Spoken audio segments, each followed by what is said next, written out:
I'm really thrilled to be here, and a lot of times people say, well, what is this woman from Minnesota doing in New York or California or Florida, Texas, to talk about working with adult ELLs? Well, did you know that Minnesota has the largest number of refugees per capita in the United States? Did you know that? Great. Not all of you. How many languages do you think are spoken in the homes of Minnesota families? Just shout out. When I do a call, just shout answers out. 46? Just under 100, okay?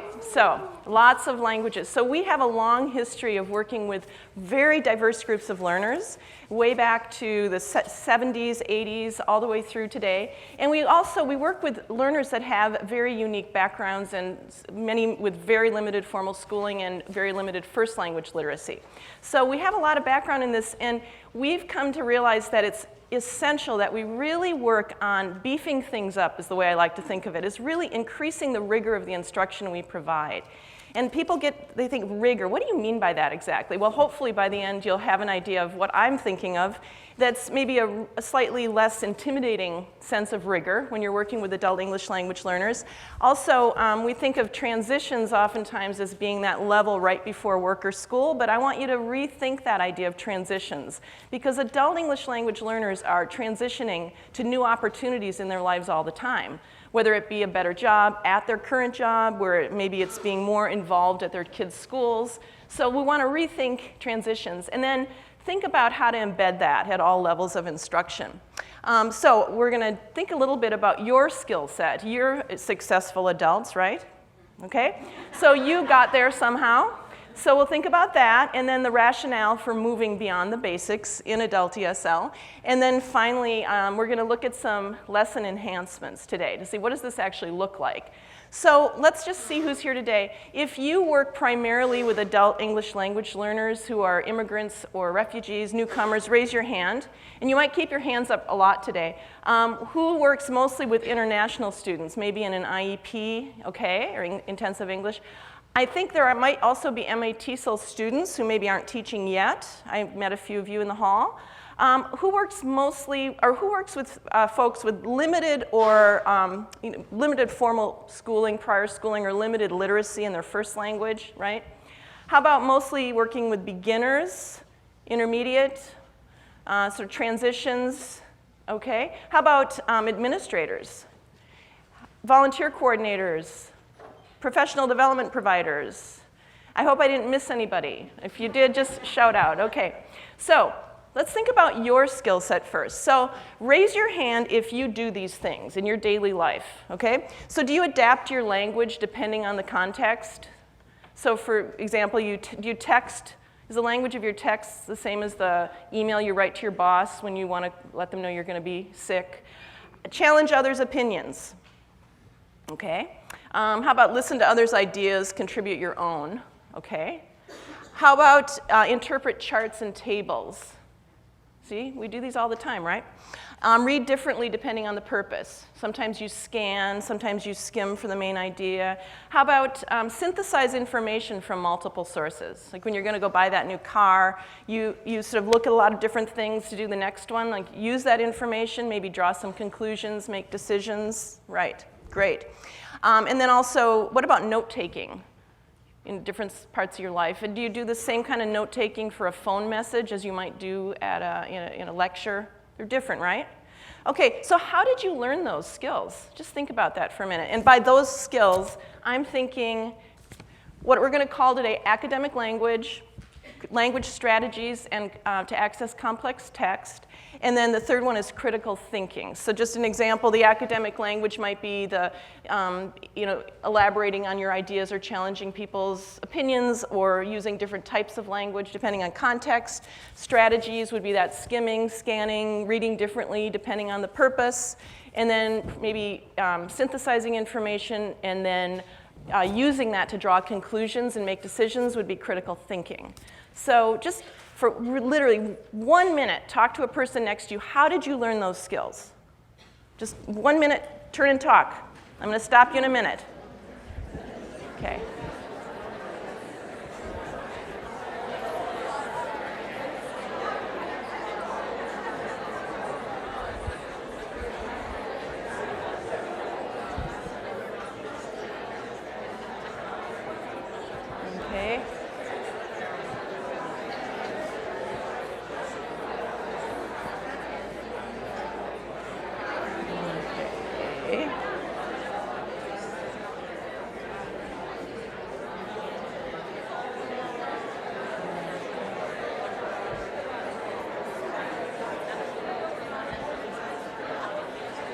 Okay, that was 1 minute.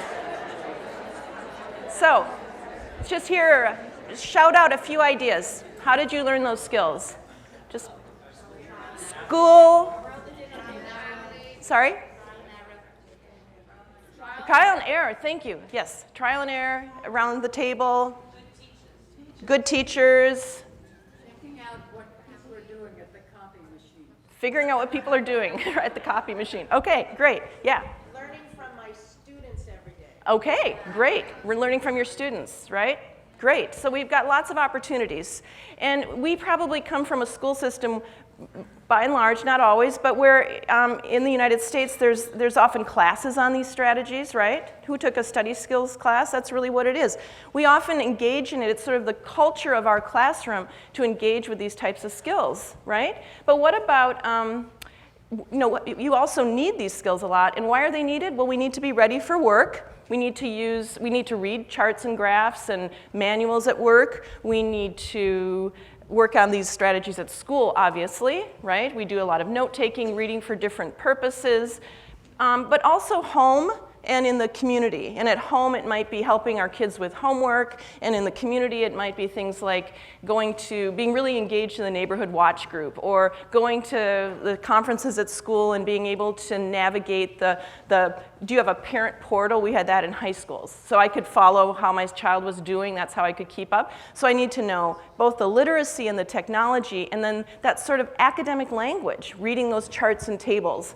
So I get a lot of practice with it. So back to how we learn it, we're always using it day to day.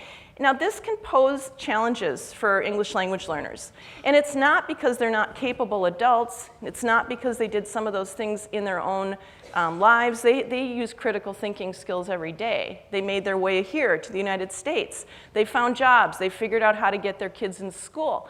However, in an academic setting in many other countries, from my experience, these skills are not really practiced explicitly or necessarily rewarded. You're not rewarded for challenging an assumption, for challenging the teacher, challenging what's in a text. But here, you are, and you're expected to do that, and it's okay to go, question your supervisor. So again, it's not that they don't have the skills. I hate when people say, oh, my ELL learners, they don't think critically. Of course they think critically, but they don't have the language. They don't have the English necessarily to do that. They may lack prior formal schooling. School might look very different. Academic language, and I think of that not just the language of school, but the professional language you need. If you want to look professional, sound professional at work, you want to know the English to question somebody, to ask for clarification. If you don't have the words in English, you can't partake fully. You can't have access sometimes to opportunities. So there's unique challenges there. The other thing, this research I know is a little old, and it's K-12, but I think it's really relevant for the non-formally educated adult English language learners we serve, which was that it can take upwards of 7 to 15 years of intensive practice with academic skills to acquire them if you don't already have those in your first language. So lots of reasons why we really have to build on this.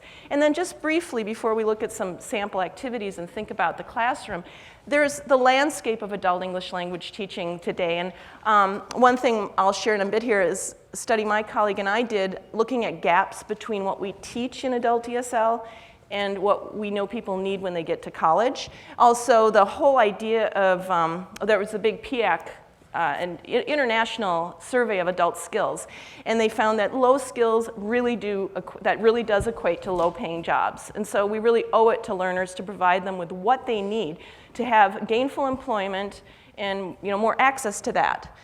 The college career readiness, are you hearing that all the time, right?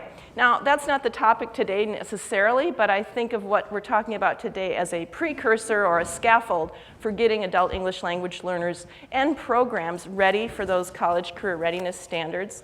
And then this idea of the 21st century skills of really having literacy, numeracy, and critical thinking, problem-solving skills that you can use in a very technology-rich environment. All jobs these days require technology, don't they? Really, when you think about it. And even applying for those jobs, oftentimes you have to do it online. So those 21st century skills take time to acquire. Just briefly, the study that my colleague Kim and I did looked at what are we doing. We surveyed teachers in adult ESL transitions level. What are we doing in the classroom? And then the community college folks that we surveyed were not four-year college. They were all technical career two-year colleges, pre-nursing, construction, and developmental ed. So those results are from that setting. And we found some big gaps between what we teach in some of these areas. So I just want to zoom in on those that relate to our topic today. For example, we found that over 80% of adult ESL teachers were rarely or never teaching synthesizing information from multiple sources. Okay? But 52% of faculty in that college setting, two-year community college, said that's essential. We think that's extremely important. Okay? How about listening and higher order thinking? Same thing, that very few adult ESL teachers were really working on this idea of synthesizing the information from a lecture with other things we've read and bringing that information together to probably make decisions, do projects. But 44% of the college teachers said that's extremely important. We have to be doing that. Same with writing. Only 4% of ESL teachers were doing research papers, and then 33% of the college faculty report that. People say well, only 33%, but remember, this is a two-year technical college. So even in that setting, 33% of the faculty are assigning big research papers. Okay, and a lot goes into that, obviously, with citations and all of that. And then finally, note-taking. And ESL teachers would say, well, of course I don't do note-taking with lectures. I mean, we don't lecture in ESL. Well, I know, I don't either. But we can do a lot to provide really rich little listening clips and practice note-taking in really creative ways, because it's really important for success. And the College Career and Readiness Standards and the 21st Century Skills, I like to remind people that these are just all interwoven and that we need them for work and for academic readiness. And I want to emphasize, again, work. I don't necessarily mean going and doing a long training, but yes, indeed that. But it might be that you're in a career pathways program. And within that program, you want people to move up incrementally. You need these skills. They're really, really crucial. Now, is this only for adult ESL? No. Look at doing school in the United States. And then this was a class I worked in Vietnam. What do you see? Just shout out a couple differences. So US, Vietnam. Sorry, louder so I can. Size, yes. Teacher-centered, right? Right. Do you see much interaction going on in Vietnam? Do you think there are opportunities to really question the teacher? Look at this set of pictures. Students stand up one at a time. They provide an answer, right? So really very, very few opportunities to engage with content the ways we think of doing in the United States. So what rigor means, adding rigor means having high expectations and developing those language skills, working with real information so we can really promote quality interactions. So what does this look like? Well, let's now do some samples. We're going to explore our options to meet those challenges by looking at some really typical ESL activities. So it's not that I'm really presenting anything new. I've done one-question interview. I've done graphic organizers. But we want to look at them through a different lens. Think about what academic language, what strategies, what critical thinking does that promote? And you do have a handout in your folder that you'll want to pull out if you haven't already. It's just one page back to back. And you'll see a grid, a sort of a snapshot of the kinds of skills we're talking about. Okay? And then underneath that, a short story. Okay. So here's our first lesson, enhancement. This is a typical ESL type of reading text, right? And I'm using a very beginning level text, even though you might teach higher levels, and I want you to think, how could these strategies apply to any reading activity, whether it's a 3-page article or a 2-paragraph story that's in an adult ESL beginning level curriculum. So you can see the stories on the bottom of your first page. So Shua Vang has a new job. She works at Family Mart, part-time, 7 in the morning to noon. Now she can be with her 2 younger sisters and brother in the afternoon, and they go to school and then go to school to work on her English in the evening. Shua usually helps her sister with homework in the afternoon. Sometimes they go to the playground near their house. They often help their mother. They wash clothes and help clean the house. She enjoys her new schedule. So these are the typical questions. Now, I think you'll agree, when I look at beginning level text, these are the type of questions we see, right? Where does she work? What are her hours? How many brothers and sisters does she have? How does she help her mother? So really display questions. There's no analysis. Everything's right there. Now, you might think, well, how on earth could we add elements of those components in your chart to this lesson? Well, I'm going to show you.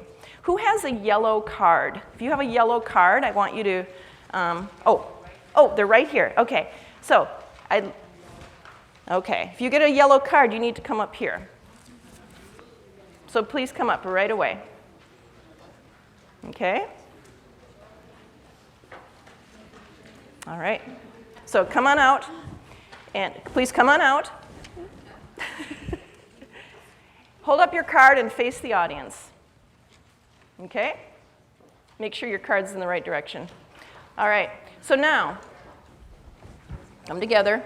So what is the morning activity? Everybody look in your reading. What's the morning activity?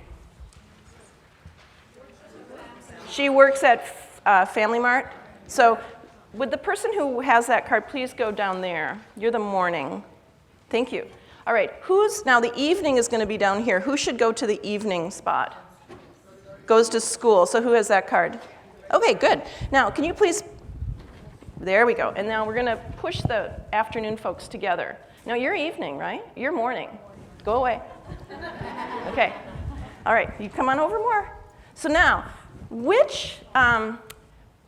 does she do first in the morning? Let's start thinking about some better questions, okay? Sorry. Okay, let's think of some better questions. When does Shua take her brother and sister to the playground? I know, but when? Do you think before or after they do homework? Who thinks after they do the homework? Who votes for getting out that energy first and then doing homework? Really? Am I alone? Oh, okay. All right. How often do they do laundry every day or do the cleaning every day? What do you think? Usually. Okay, but no, not every day. Okay. Sometimes. Okay, good. How's her life different? How is her life different from, it says in the story, there's a key word that might help you. Well, she enjoys it. What word? She enjoys it. And how do we know there's a change? Now, new job, right? So we've got some signal words in there that tell us that her life is different. Okay, good, good. All right. Thank you. Thank you very much. You may sit down. Okay, so that's one enhancement. So first, sorry. Okay, so grouping, putting things in order, and then asking the right questions. How are these questions different from the original questions? Who remembers the original? What's different about these questions? Just shout out. They take more thought, right? They have to organize information. Good. They use their own thinking, right? Exactly. Whoops, excuse me. Right? So where does she work is just a display question. We're really getting people to think a lot more deeply. All right. Do forgive me, I hit my slides too quickly before. In addition, we can have the students read and fill in this graphic organizer. So rather than answering the questions, what if you tried this? What happens when we say, okay, read and put in the first box what she did in the morning? What will we write there? Work, okay? So students now are working on note-taking skills, even with beginners, okay? So modification 1, filling in the graphic organizer as we read. Modification 2, and modification 3, okay? So now, what happens when we add the line up? What happens when we add the quality questions? Analyze relationships between ideas, you think? Okay, how about categorizing, sequencing? How about finding evidence to support a claim? That comes right out of the CCRS. How are you finding evidence to support a claim? Do you remember what I said? You had to look at the text, and remember I directed you to a signal word. What was the signal word? Now, or, right? So even with beginning level English language learners, we can start to work on all of these skills and strategies, right? Okay? So, I love to think of like, look at all this rigor that we added, okay? All right. You will have access to the PowerPoint later, so don't worry, you don't have to frantically write all of this down. All right. So, okay. Now, if you look in your folder, you should have a slip of paper, and it will have a question for you. Can you find a little, little slip of paper? Thank you. Hold it up. It looks little slip of paper. Great. All right. So, let's collect some data about each other. So, with your slip, ask 2 or 3 people around you about your question. For example, how often do you use a computer? How often do you use a computer? Every day, every week? Okay. So you'll mark a tally. Put a tally mark. I'm going to give you just 1 minute. See how many people you can talk to around you. Okay? Sorry.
Talk to a few people? You talk to a few people?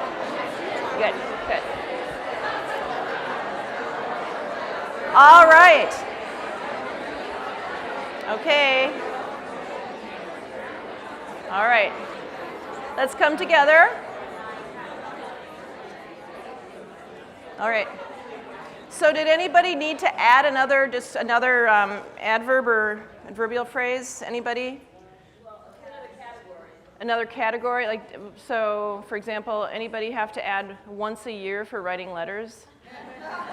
No? Or no? You had to add the past?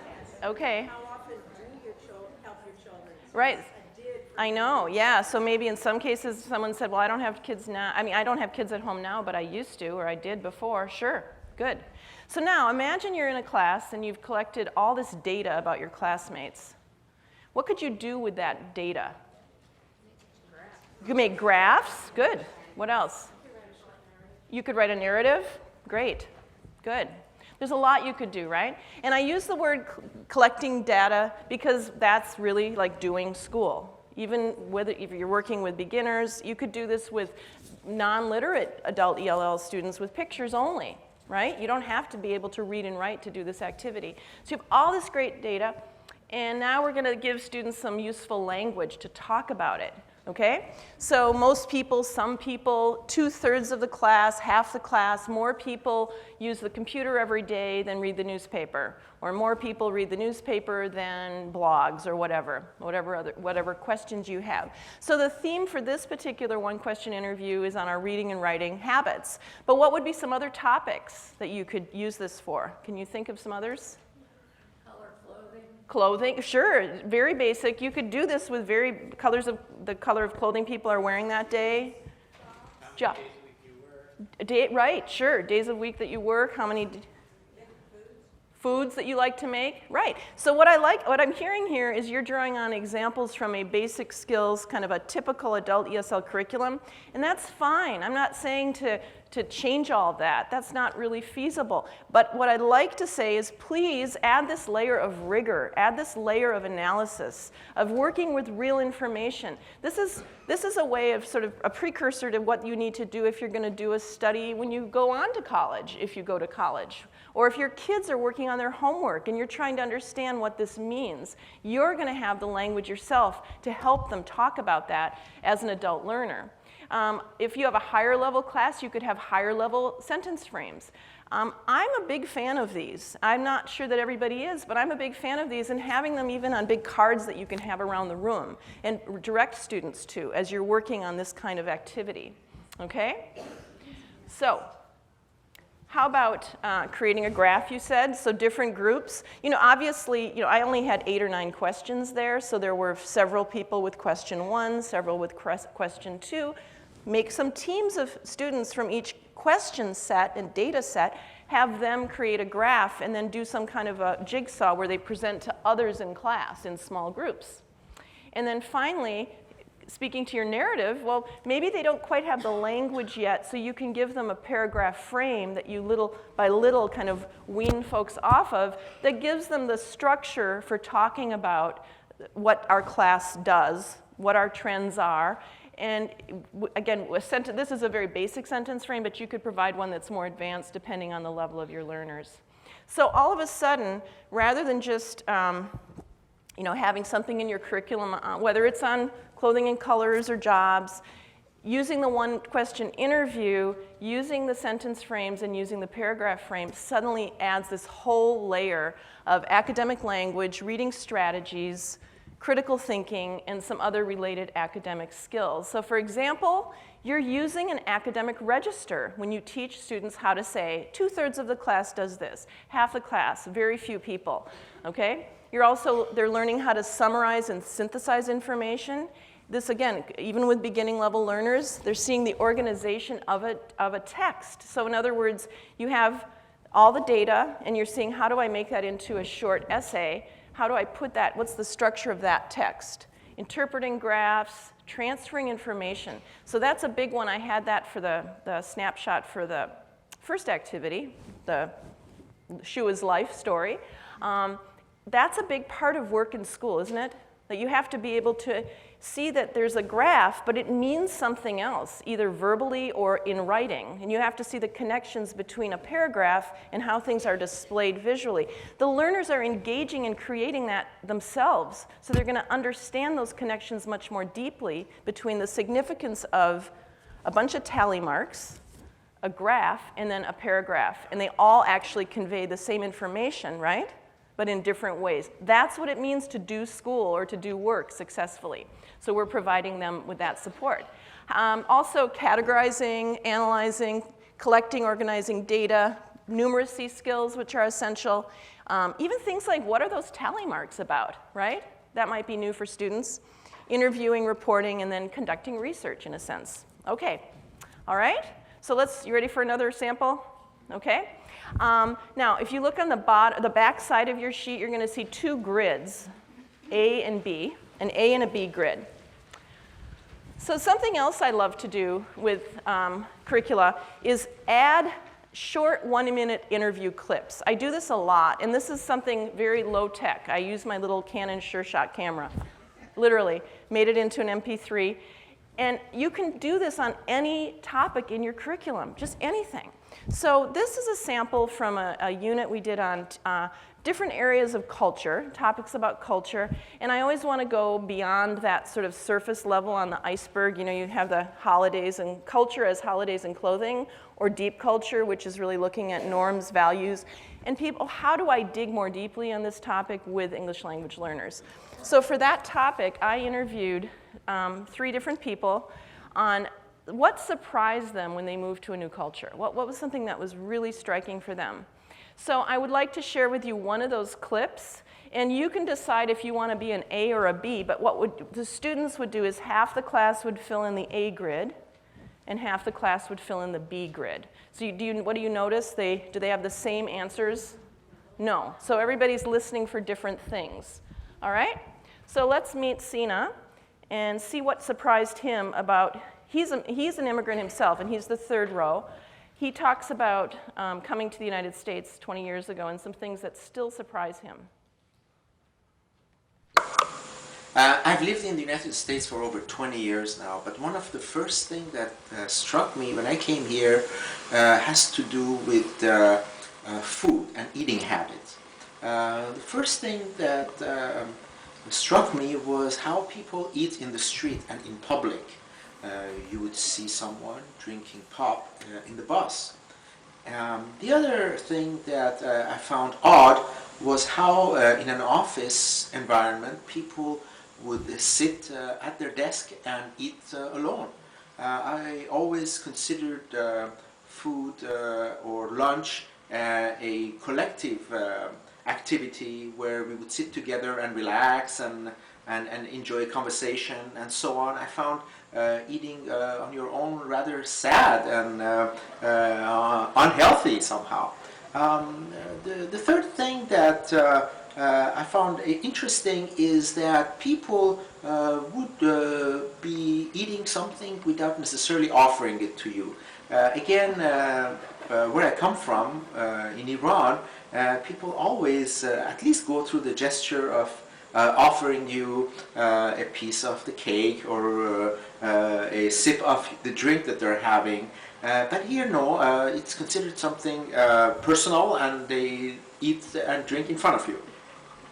And even now, I would say after well over 20 years, I am still struck by that and haven't gotten used to it yet. Okay, all right. I heard applause for Sina. Okay, so now imagine, how does this compare to what you might see in a unit on holidays? What are some things that come to mind? Much more interesting, isn't it? More engaging. It really makes you think, and it's the voice of somebody who's been in the same shoes as your learners. So while my other two interview clips are people who are from the States and went abroad, when I watch learners watching this video, their faces just light up because they can really, really connect. Also think about then the jigsaw, the jigsaw grids. Now you have to do note-taking, listen selectively. So all of a sudden, by adding this short 1-minute video clip with those activities, you're having students identify main ideas or themes when they do them, because there are 3, and the first time just listen, where are they from, what surprised them, and then the second time they listen and fill in their grids. They also have to make some inferences, because in some of the clips, people don't say outright how they feel. Okay, so they have to listen for evidence about, are they happy, unhappy about this practice? Comparing, contrasting, categorizing, analyzing, questioning their beliefs about cultural practices. A lot of academic skills with note-taking. And then the idea that, back to remember my data about lectures and note-taking, this is the kind of thing you can do in your ESL class. It's like a mini lecture. It's real. It's authentic information, and it's high interest, and they're very easy to create. All right, so I think we have time for one more. We do have time. Okay, so now I use a lot of graphic organizers. So graphic organizers, things like a T-chart, Venn diagrams, right, those sorts of things. They're wonderful because they don't take much prep. You can even draw them on the board and have your students write them in their books. You don't have to have a handout. And they suddenly add a layer of rigor because they help people see the organization of a text. They help learners organize information. So we're going to see what happens when it's a lesson on a reading. This is for an advanced level class, a lesson on birth order theory. So it's a text with sections by birth order, obviously. So what's the typical firstborn, middle child, youngest, or only child? So it's a theory. So they're also going to learn about a theory, sort of theory creation, and maybe they're going to challenge the theory. Maybe they think it's just baloney. Okay, I don't know if you say that in New York. That's Minnesota, baloney. Okay, all right. So let's see what happens when learners, this is ESL, an ESL class, learners are talking about their own birth order. They've grouped according to their own birth order, and they're filling in that T-chart with what are the benefits and the drawbacks of their own birth order. Just all I'll say, I think it speaks for itself. What do you notice about learner, their engagement, the kind of language they're using? Oh no, right maybe because for me, I gotta take care of my parents when I got older, and then I think when you are just a child, I gotta go to school. Struggle more. The older usually Struggle more. The second one, you choose what your second. we already Your practice old enough sister, in you our practice. first. Right. You learn from Giving only one handout per group assures that learners collaborate to complete the task. We can put it that way. I got it right. We are all brothers or sisters, but Right. and You feel left out because the feel older left get out. more attention. you How only about get that? more attention, and The those older are the than the baby youngest. usually do. so what will be? Think of the clothes. You always get the leftovers. That's what I or said. the, Yeah. So what's your group now? Okay, all right, so what I noticed is lots of engagement, right? And they're really relating the topic to their personal experiences, right? How can you tell that they're really listening to one another? Body language, right? The way they're leaning into each other. So it's a much richer way to connect to the topic ahead of time. Now, the other things that we do with this particular reading, instead of reading and answering comprehension questions, just like with our Shua sample earlier, right? Typically, that's what we might see. They read and they fill in this T-chart. So the firstborns only fill in this segment, the middle children this segment, the lastborns that segment, and the only child that segment. And then once they've read, compared it to their own experiences, their own benefits, drawbacks, then they have to mingle and exchange information and fill in the entire tree diagram. So all of a sudden, and this was not from, I don't see this in textbooks, okay? But this is easy enough to add, right? It's that layer. So suddenly, by adding, look at all the academic language, recognizing the organization of a text, especially look at all the great reading strategies that we start to develop when we add these layers like graphic organizers. A lot of critical thinking, and what we do for this particular lesson is that we invite the learners to to make up a list of questions and then go interview others outside of class and then challenge the theory, because most of them say, well, that's not me. I don't know about you, but I feel like I'm like both a firstborn and a lastborn. I just, I have a lot of the traits of the two. And then a great practice with communication strategies, note-taking, planning, using the T-chart, organizing their own ideas logically. And these are all skills and strategies they could then apply when they're studying on their own, learning on their own. Okay? So just to wrap up, let's just think about it. We have all these forces behind it, 21st century skills, college and career readiness standards, kind of those differing ways of doing school. But I hope that you saw that what we did were pretty standard communicative ESL activities, right? But it's all about how you present it, how you frame it. So, there's less, it's giving students who have less familiarity with communication strategies great practice.